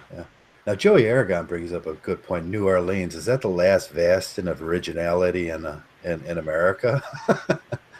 Well, New Orleans, the thing with New Orleans is that they're, at least from my knowledge from the film market, they have a lot of studios there, And so they employ a lot of people in that city because the region in there is, in terms of what do you call it? Tax incentives, state tax incentives for media is very high. And what tax incentives for media is that, like, let's say, for example, you're going to shoot a feature film in New Orleans. Each state has a tax incentive for that, which means that if you go there and you shoot the movie, they'll pay the money back if your budget of your movie is a certain amount of money that reaches how much the tax incentive qualifies for. So in other words, if your movie is like $5 million to make, and you reach the $5 million mark, they'll give you like 1/3 of that money back in tax incentives. Okay, so that's why, like, people like Darren Aronofsky, who never breaks a profit, never, on any of his films, at least not, in a timely fashion, is still able to produce movies. Yeah, I think a lot of cities have tapped into that. You see a lot of a lot of cities. I see Cleveland, has made several movies with Howard the Duck up to whatever is the newest thing, and they gave those tax incentives to kind of bait the producers there. Right, and what the movie does is it not only provides jobs and stuff for that, but it's all about propaganda. It's an image that's being painted when you shoot the movie in the city. It gives the city a good look, and people go, "Hey, did you know this movie was shot in New Orleans?" And so they go there, and then they can put that off as part of their maintaining their little image of whatever city they shot it in. Right. There's actually a big book now of scenes that that producers go through, and I knew there's this one area up in towards Huron up here that looks out over the lake, and there's a park and some benches and some big of those pavilions and shit. And you'll see that cordoned off a lot with film crews in there, because that's in the big book of places to go when you want to have a lake scene. Yeah, I think I still have one that was given to me by the company I worked with. It was, you get these books, you have to apply for them, but they're called lookbooks. Yeah. And they're sent by location scout companies, and it's a big giant textbook. It's huge, and it's every state and every city. And let's say, for example, you're looking for a specific kind of scene in a certain area, and you'll go to that dictionary and you'll look, and it will give you all the information of what the layouts of the streets look like, the main attractions, and there's just like hundreds of pictures of different attractions and things like that. And it will tell you the names, the numbers of the people who own them, the new buildings that are being built there, the new companies that are being built there, the legal laws that are being built there, what new legalities and legalese has taken place. It's just a whole dictionary of just locations, and you get them, and every year they're updated. The same thing goes for not only locations, but you get that classic look. There's nothing like going up to upstate New York in the woods and you see the birch trees and it got that creepy, hazy look and everything. That's what a lot of producers are looking for, Well, Element and I were talking about this place in Baltimore called Leakin Park, which was where the Blair Witch Project was filmed. And it's just it's surrounded by crime-ridden neighborhoods, but that's a scout location for a lot of films because it's a great place where you can get accessible resources to funnel through to a rustic woodland area, and a lot of people, a lot of filmmakers have continued to shoot there. It kind of drives me crazy in some films because you can noticeably see the scenery differences and the foliage and the trees change from scene to scene. Okay. Like in Plan 9, in one shot it's daylight, and then he walks out the door and it's midnight. Yeah. Yeah, he walks out. There was one the other day I watched, and he's like, it seemed like he was in London, and he walked out the door, and he was in Minnesota in a little snow. And it's like, what the heck happened there? No, well, yeah, they did that with John Carpenter's Escape from New York. Barely any of it was shot in New York City. Yeah. They panned and scanned through East St. Louis, and then the screen went dark, and then for a little bit they were in New York. Yeah, that's rubber. You're not supposed to notice those things. Right. Another thing they do is what's more what they do now is, because of technology, most of the stuff now is done on CGI because it's cheap. And it's not cheap. It's very, very, very, very expensive. Oh, but heck yeah. what they do is they kind of hack it. So what they'll do is they'll build like half of a set.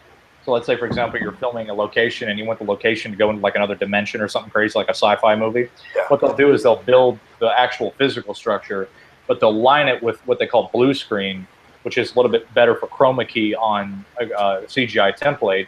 And then they'll blend the scene into it, so it's cheaper for them. All they have to do is just build half of it, and then they can just put the blue screen up, and it will just look like it's one big thing. So there's so many different ways that you can do that, and that's part of the trade craft of being able to learn how to do that. That's what they paid people big money to do. But nowadays, they have the ability to do everything. Anything you could possibly imagine, if you have the money for it and you're connected into the into the big boy stuff up there, then you can do anything you want. Well, shit. I mean, like holography, they brought Tupac back. I mean. Yeah, there's a whole new thing in movie industry now, and YouTube's tapping into that because you scan YouTube. There's nothing you can't find on YouTube, and there's some really brilliant scenes that people put up, and they go around YouTube, and it's all free, and YouTube sells it now.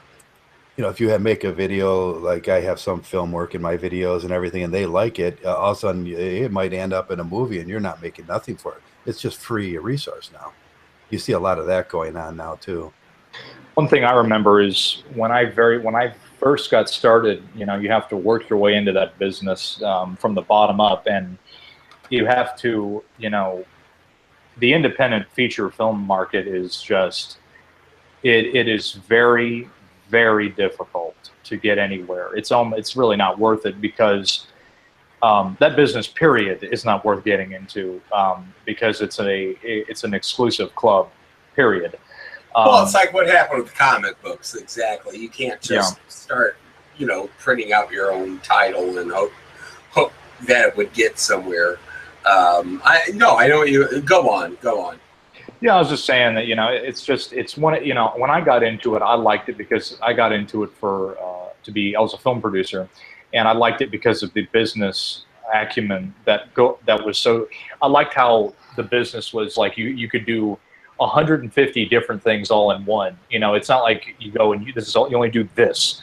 No, you get to do everything, and that's what I liked about that, and it incorporated business.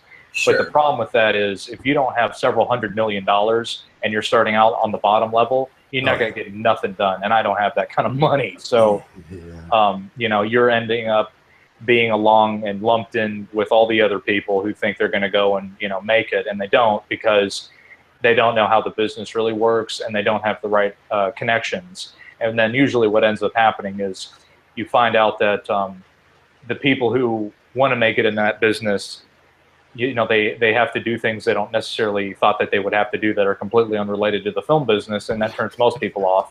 Yeah. And so they don't get in, and they just usually stay with their small town making their little movies, and that's the end of that. Yeah. It's a vicious business, and you have to be willing to. You got to be connected into clubs and groups of people, and you have to do some pretty depraved things to get into that business that I wasn't. An element. I mean, it sucks that in a perfect system, you would be able to live in, say, Madison, Wisconsin, and make a film and have it go somewhere without the LA connection. Yeah. But you can't because it won't get distributed. Yeah, you're not going to get distributed. You can make a great film, and you run on. And you'll play it in a fucking tavern, and your friends and family will see it, and that's about it. You'll see a gem of a movie that just didn't make it through. It just didn't make it through Hollywood, and it's just flat dead. I think a little bit of that is changing now. Somehow we have to drag this back down to how gynocentrism sucks. Okay, everyone, gynocentrism sucks. There you go. That's why this has happened, but we can't put it together right now. Yeah, well, it's an agenda. You know, that's what it comes down to. I was just looking at. I was trying to find a video game to buy, and I looked at this new Call of Duty World War II, whatever the fuck it's called. Oh, yeah. And there's a fucking woman in it. I'm like, ugh, they did that on purpose. I'm like, you know what? It's just like. Oh yeah, the one with the black woman Nazis. It's like that did not exist, guys. I'm sorry. It's just I'm gonna do an Anita Sarkeesian, like everything's gynocentric and everything sucks. And it's all gynocentrism. There's nothing you can't link back to gynocentrism. Nothing. It's just and it really just I saw that and I let out a big sigh. I'm just like, oh God, and I couldn't take it. But it's they're doing it. They're ushering in the new age of this whole system, and it is going to be what it's going to be. And unfortunately, and I don't mean to be a negative Nancy, but it's going to get a whole lot worse because this is what they're trying to push. And for us, people that are aware of what this is, it's going to be very difficult for us to maintain our sanity while seeing all this happen. And you just have to block it all out and live in almost like a little bubble of your own just to avoid the garbage. Otherwise, you're going to be succumbed to all of it, Yeah. Go on. Can you imagine you walked into the woods in 1992 or something, and you walked out of the woods now in 2017, and they were pushing fat acceptance on you? You're like, no, that skinny girl, she's still very attractive. And they'll go, no, you're not supposed to. You get badunkadunk, and you go, what the heck is badunkadunk? Yeah, back when women were shaped like human beings. Yeah, you look around, and everybody's got these heavy women now. And it's like, oh my God, and they're just dominant, heavy women, and that's the whole scene now. I mean, that would make you want to I'm going back to the woods. I'm going to try Alaska this time. Yeah, I mean, that's what I was thinking about, too, is the fact that not just people who are aware have to be in danger, but men in general have to be cognizant of the fact that they too are going to be in danger. And I think that it's just something that is going to get worse and worse. And yeah, sure, we MGTOW, we try to spread the word out, and there's other groups out there that try to red pill other people, but at the same time, you have to understand that is only so effective because the powers that be, the ones that are controlling this momentum are, I hate to say it, a hell of a lot more powerful than us. Yeah, to say the least, huh? Oh God, yeah, the absurdity of it sometimes is just amazing. I think, like, if you brought my father back from the dead now and you put him on a couch, you let him watch TV, and he'd just be giggling and laughing. Oh, look, Nazi fighting girls, supergirls. He'd just be he'd just laugh the whole day through. Yeah, you're right. Johnny's right, though. What we're dealing with is a monstrosity of a monster beyond monstrosities. And it is such a complicated battle plan and strategy at which we must navigate the maze of just the monumentous amounts of information, because the information itself is so beyond anything we could. It's beyond even just gynocentrism. To fight like a chipmunk trying to donkey punch Godzilla. I'm not trying to it's true though. I mean, it's to that degree. I do understand, and I think that what you have to do is, and not to be a negative Nancy either, but you can still carve out your own life without that type of system. Outside of it, at least in the penumbra of it, where you are able to, live, work, keep your health up, mentally and physically, and try to amass money to at least keep yourself somewhat comfortable, and look to where you can go. Where I've already found it. I'm not trying to like rub it in anyone's face. I feel great. If you could do that, and you're able to escape those black iron cages that you might be in.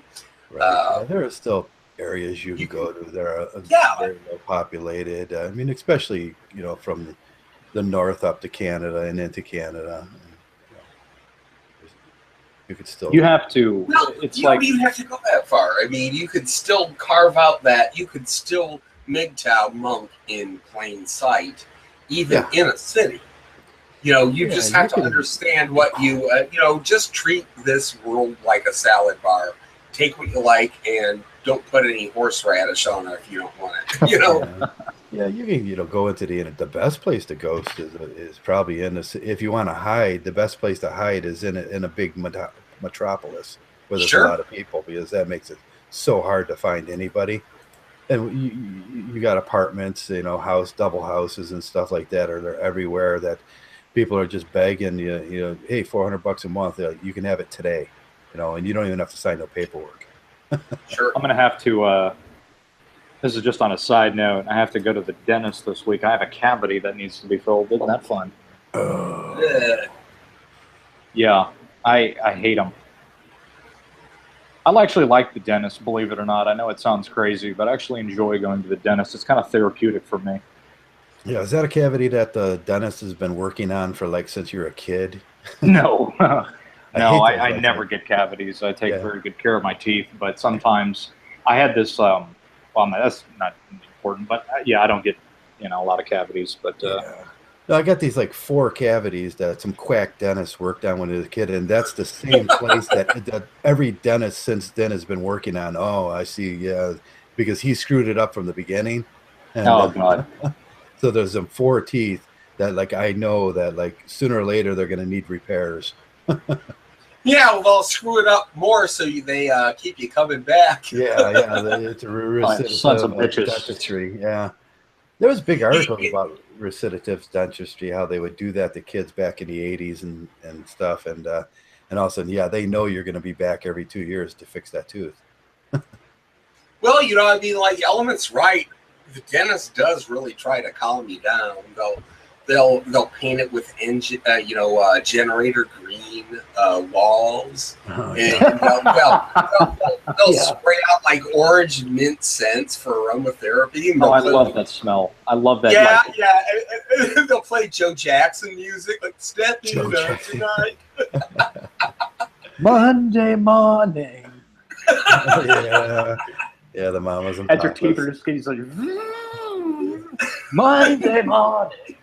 Yeah, California dreaming. If you can't go to a dentist to hear California dreaming. They always have it's funny too, because they do have the radio playing every time, and I'm just listening to every time they get the music playing, and I'm just sitting in this chair, and it's I smell the Novocaine, and I love that smell. I'm just oh yeah. And if something goes wrong with the anesthesia, the last song you're ever going to hear is "Too Long Ago, Too Far Apart." Another day full of Captain. Such a lonely road to you. You're just getting worked on. You're anyways. Hey, I got to get going, guys. Thanks a lot. Have a good midnight, and I'll talk to you tomorrow, Element. All right, sounds good. Yeah. Okay, you guys doing a cast tomorrow, or? No, we're just gonna chat behind the scenes and talk about some stuff, and probably I'll drink my beer and I'll be back. I probably will too. Real witchy Charles Manson shit. I'll see y'all later. Oh, we never found Johnny and where we're gonna devolve this to. No, let's take it easy. Bye. Yeah. I said before this to Element that we have to devolve this to the human meat harvest, or the alien human meat harvest. Oh, we're all just going to be harvested for meat someday. That's Oh yeah, totally. It's going to be that's Soylent Green yeah. deal. Yeah, this is just a big farm. We think we're in charge. No, it's just a big farm. We're going to be harvested. Yeah, pretty much. We're just going to be like, it's going to be like off of that War of the Worlds with Tom Cruise and the thing taking them up in the harvesters. Yeah. Dropping them up for fertilizer. And yeah. Yeah. Yeah. No, I was thinking about that all week, how we could make a podcast about that. But there's, man, you take it from the movie scene, like you said, and into like, how many movies out there are now that's the theme of the movie? The aliens are going to come down and harvest us. A lot. A lot. A lot. Yes, but we're all saved by a strong photojournalist female. Yeah. Yeah, it's going to be a woman doing it too. Huh? And what's it, Don Johnson? He's got his boat and he's just pulling girls out and saving them. Yeah. Oh yeah, God, Hollywood's horrible lately. Yeah, it needs to be destroyed. It's an evil place. No joke. I think a lot of the it's free streaming stuff is just killing Hollywood. Did you take a look at profits last year and this year? Yes, the cable companies are really hurting. Yeah, it's all Netflix and streaming services. They have replaced that market, and they knew that would happen. It didn't catch them off surprise. They knew it, and that's why they're pushing it. But that's the new thing is streaming services, and they have like programs now where they have this thing. It's called Sling TV. Yeah, and you can just stream all major TV shows for like $12 a month. I mean, how does that beat cable when you don't even watch 1,000 channels? Yeah, that's what I'll buy. I buy Sling TV with now when the baseball World Series comes up, the baseball playoffs, and that way I can watch the baseball games. And stuff like that, And it's great, and you don't have to pay all that money or watch all those channels, and you can pick out what channels you watch and pay for them. There's really not anything you can't steal or not steal that's not going to be if you just look on the internet now. I was watching baseball games the other day from NFL, or the football game from NFL Network, and it's like that used to be impervious, but now I just go get it. Now I got a new place, and then the free streaming site went down. They finally took it down. And then, like, before I knew it, like overnight, there was another site up with the same stuff on. That's like, right. Yeah, they have endless amounts of ways to get the movies or TV show, whatever it is. And also the big thing now is you got the hackers that are hacking into like HBO and sending out HBO. Yeah. Oh, yeah, that's what it was. It was, there's just a bunch of guys. There was like big 20, 30 guys on this last place I went. And that's all he was. He was hacking into what he was watching on his TV and giving it away free. Mm-hmm.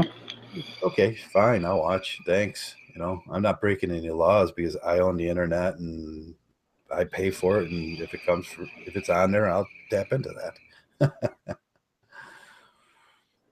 So, Trav, you ever thought about getting a vape? Vape. I have two here, and I tried it. What kinds do you have? They're over there. There was some cherry something, and then two other kinds. Like a natural menthol one, a cherry something, and then a lighter cherry one, or some kind of weird fruity one. But I just never could get used to it. I'm old. How many watts does it go up to? I don't even know. We got the new one. And then my son brought home the newest one, which he says like, oh, this is like $120 one. And then the thing about like, if you're trying to quit smoking, just for people who might be trying to, this is what I realized. When I first started getting into the whole e-cigarette thing, I tried like the blue ones that you get at gas stations. Don't ever buy those. They're horrible and they don't satisfy, worth of garbage. Yeah. You have to go get one that has adjustable wattage. Right. Yeah, you got to be able to adjust that because first time you take that, if it's too strong, you're like, you're dying. Yeah, it turned me off to vaping because I did that, but you have to get one that has adjustable wattage because the higher the wattage, the more throat hit you have, and the more satisfying it is compared to a cigarette, and that's how people That's something people don't realize, and so they quit because they go, well, this isn't satisfying, but you have to get the right one. You got to get the right one, the proper amount of nicotine to help. So, Right. yeah.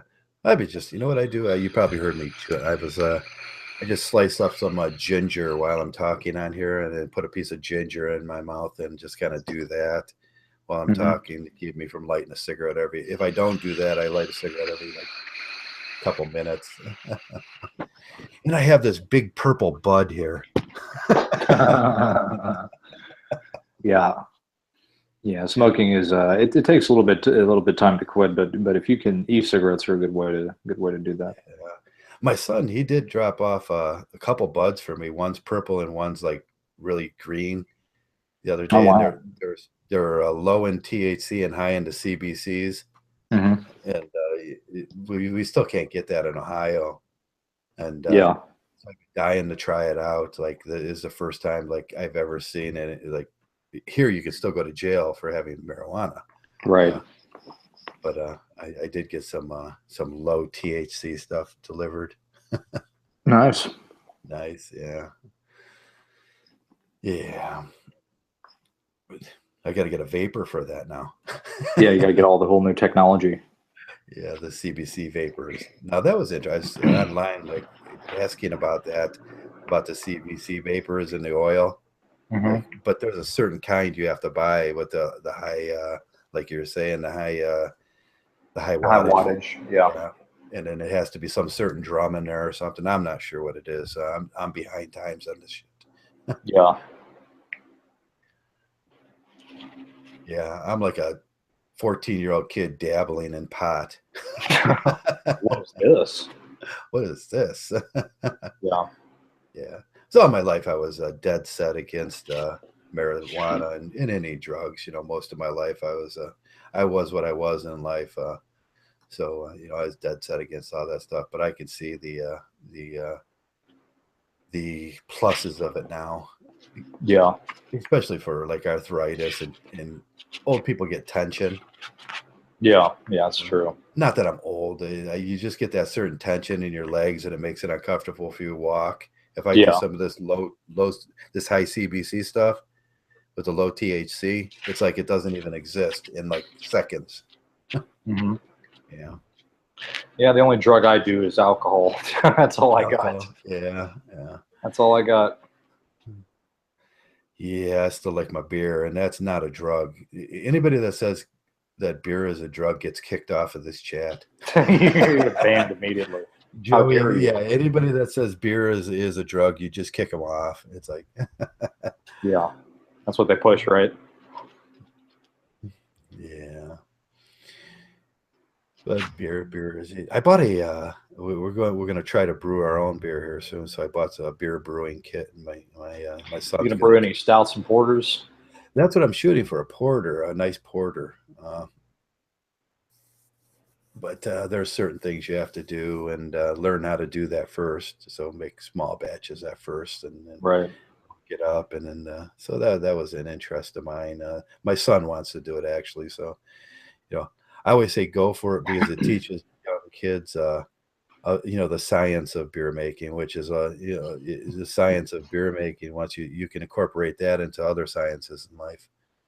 Joey Argon says, "What is the official beer of MGTOW these days?" The official beer of MGTOWs is still PBR, I think. I was changing my mind about that the other day. We talked about another couple brands, but yeah, it's still PBR, I suppose, until like a real manly beer comes out that's owned by a male beer producer and doesn't do gynocentrism. What about craft beer? You think a good craft beer? A lot of guys go for, a lot of guys go for craft beer because, you know, it's providing your community with the support in your community with the local beer makers and stuff, you know. It tastes better too. It tastes better. People do a better job. They care about it more. What craft beer would you recommend people try out there? Oh, there's a few of them, but I always I would say what is it? Burnt River, a brewing company out here. You get some Burnt River or the Burning River. and it's a local brewery in the area. It sits on the Cuyahoga. What's why it's called the Burning River, and and yeah, they got some great craft beers there. It's becoming more of a corporate thing too. But there's been a new couple breweries that popped up in the area. Uh, Something Blue, and yeah, yeah. Yeah, never can go wrong with a craft beer. If you haven't tried craft beer, you're missing out. Oh yeah. Oh yeah, you get different kinds, and you see what the different tastes are. I know it's not, everything used to be Miller. Oh yeah, yeah, yeah, yeah. It's definitely. I think it's stout and porter season now. Now that we're approaching the fall, and Stout and porter. I like a good porter. I don't like the stouts are a little hard, and I do it differently now with the high alcohol stouts. Mhm. I do that with ice, and that's I think that's the Yeah, the traditional way to do it. If it's a high alcohol beer, I learned my lesson with that once. yeah. I have to. If I'm drinking any beer, I need it to be at least 7.5 and above. Yeah, yeah. I went into this place, and I got a burger and a beer, and I get this Christmas ale, which was really high in alcohol, and I drank two of them, and I was loaded. You're a bit buzzedy. Yeah, that made it hard to drive, and I was like, "Oh shit, I got to call Uber now, and that's going to cost me another, $10, and then I got to take Uber back to my car the next day." It's like, I didn't notice it. I thought, okay, you're okay with two beers at your size, but then I walked down. I was like, no, you're not okay.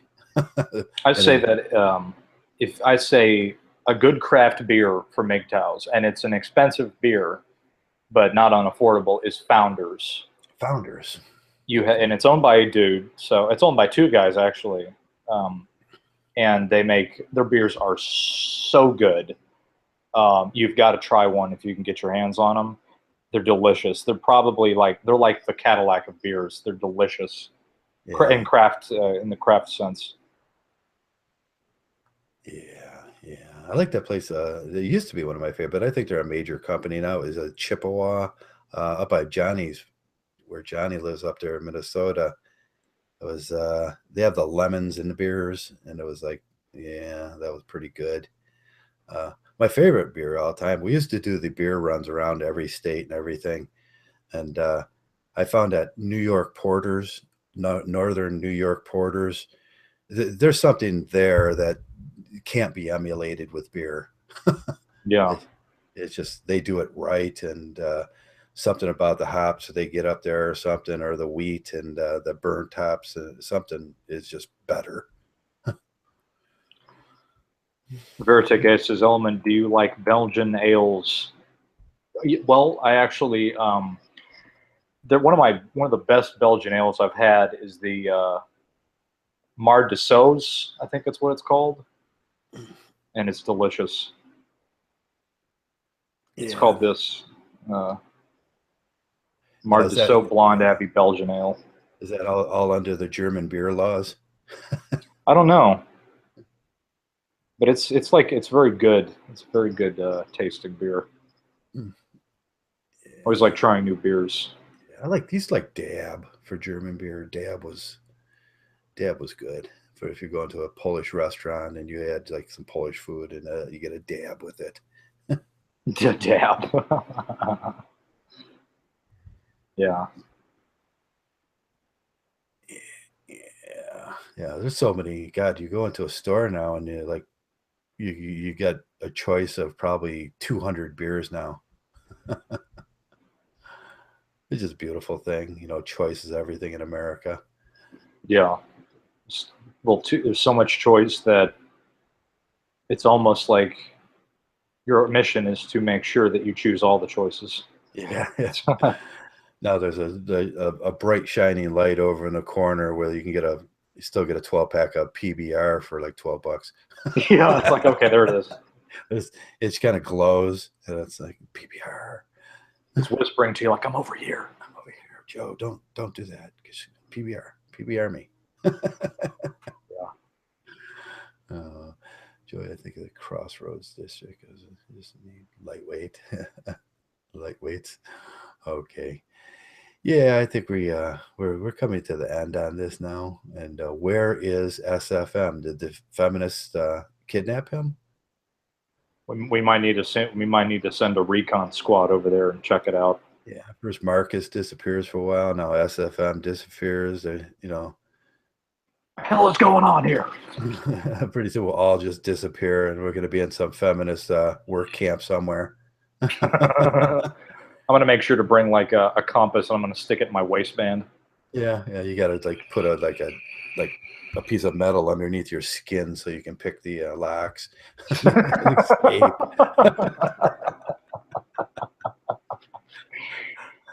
There's a big bloody gash. It's just like, I'm not getting it. Like, I'm leaving this place. You will not get me. Oh God, I can't imagine. What would a feminist work prison look like? Like, I don't even want to think about it. Oh God, there's just girl movies all day, and like Golden Girls would play all day, 24/7. Oh God. Oh my God. Oh God. That's horrible. That's hell. That would be horrible. Yeah. That would be like worse than that'd be worse than death. You just got to play into it, and like I think it just start saying Anita Sarkeesian's the greatest. Yeah, you'd have to. You'd just be like, oh yeah, I was so wrong. You know, I take back everything I said. And meanwhile, behind your head, you're just like, I'm going to annihilate this place when I get out of here. Yeah, I'm going to put my shirt down so you can walk over it, so you don't get no floor on your shoes. Yeah, you're gonna have to do a escape and evasion deal there. Escape and evasion. Yeah. You have to buy into it like they're yelling at you and shit. And you're just like, oh yeah, totally. Yeah. I think like we'll know something's up if Marcus and SFM come back and they're like, Anita Sarkeesian's really cool. I think I'll have a heart attack. Like, oh my God, they got to him. Or maybe he's just playing the part. Maybe he's like being spied on. Yeah. Yeah, I'm gonna become a Paul Elanite and have to go covert on us. Yeah.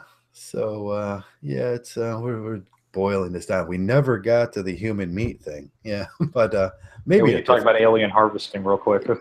Alien harvesting, human meat and everything. I got to do my research on that. He's got to do his research. Research. How would they research aliens harvesting people? Yeah. Yeah, how would that take place? There's actually a book out I seen on that, and then a movie that came out. It's sort of a cult classic movie, and it's called The Alien Harvest. Actually, it's working.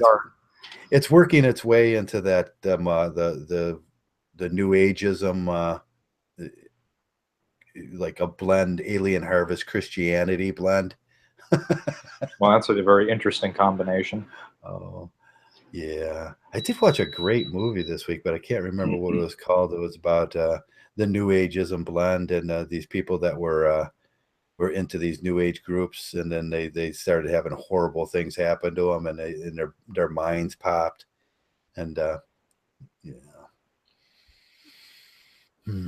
But yeah, I'll post that in the low bar what movie that was. It was kind of really well produced, right up to the point where they started working you back to proselytization and to Christianity at the end. Wow, that's interesting.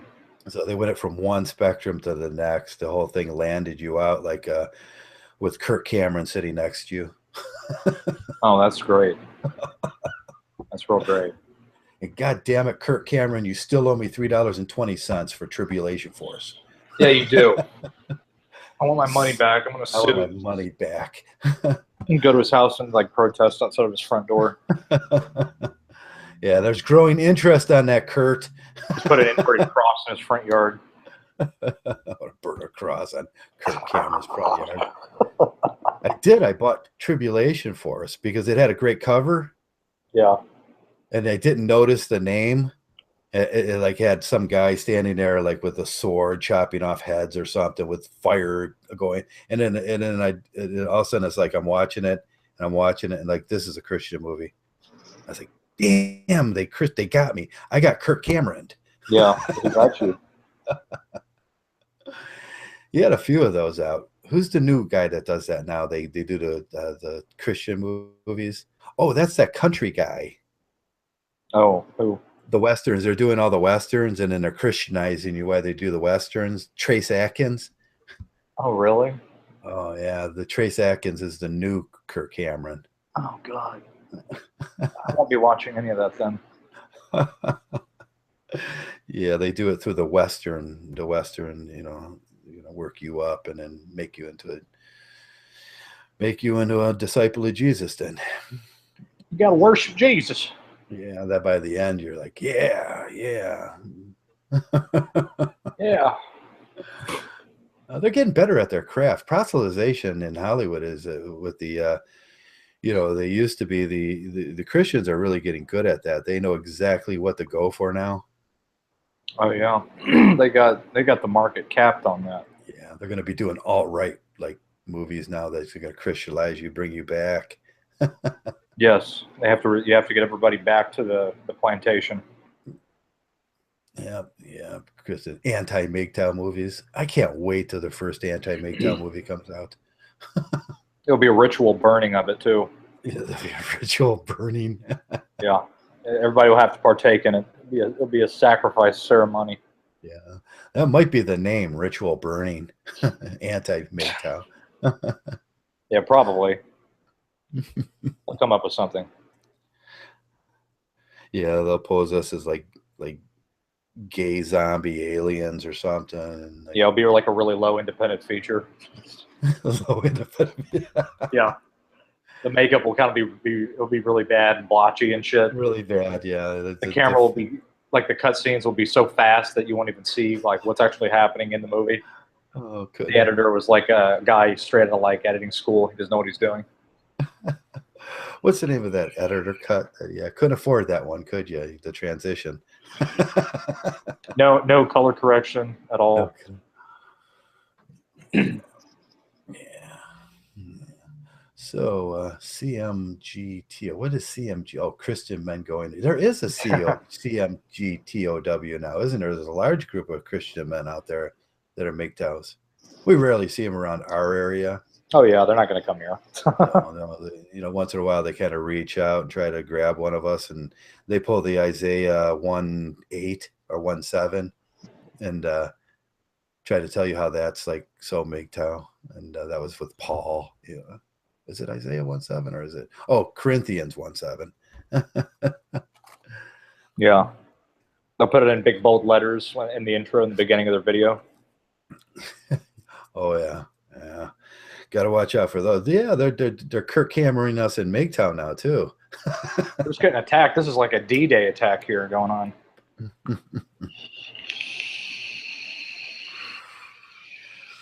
Okay, well, we've been going 2 hours, and I want to keep it sort of palatable on a Friday night. And my dog Dougie, he needs something to eat, and he's been looking at me like I forgot to buy him a can today, so I actually have to cook him some macaroni and cheese or something. And he's been looking at me like he wants to do something evil to me. And he's like, "You see that chair there? I'm gonna eat through the feet of the chair." Yeah, I'm gonna eat that one. Yeah, he's gonna do something. He will do something. He's so passive. He's so spoiled. I have him the big bag of I bought like half a year ago. I bought the big bag of what's the common name? Makes the gravy train. Uh-huh. He looks at me like, you got to be kidding. He just stares at the bag.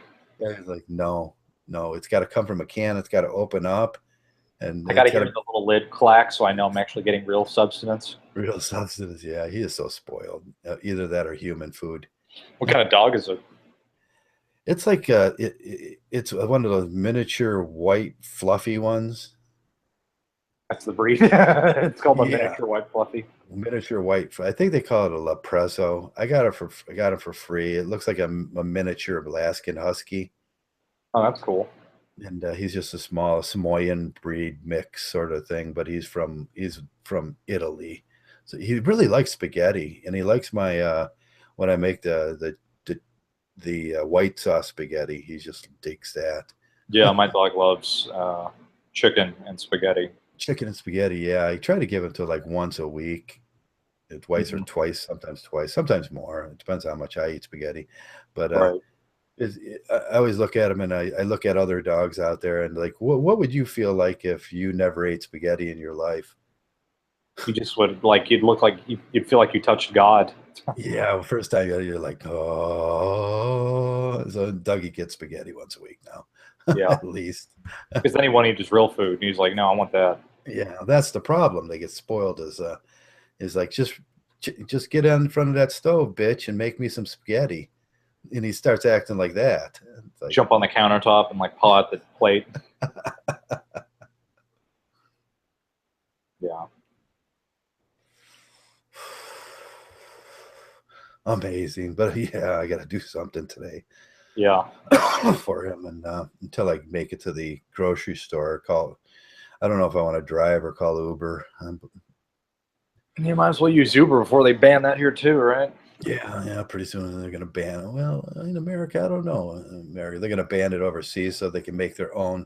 That's the problem with stuff like that, is like they're just making their own company so they don't have to, so America doesn't get the revenues.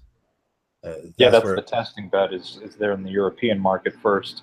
right. They'll complain like they just did with Google, and sue Google through the EU. But then you look at like London banning Uber, and they'll all be like, yeah, that's not the same thing. It's Yeah. like, yeah, you hypocrites. It's like, yeah, nothing like hypocrisy in the world. Yeah. Yeah. All right. Well, sounds good. I gotta go run to the store myself. But it was a good chat today, and Okay. appreciate everybody for coming in and whatnot. Yeah. And until the next time. Until the next time, we will do human meat. So. Yes, we have to discuss alien harvesting, other dimensions, other planets. Yeah, how that's going to go, where it's going to go, how many of us going to have to stay, and how you can avoid that and become a prepper for human harvesting. Yes, we have to discuss the prepping plan for alien harvesting. Yeah.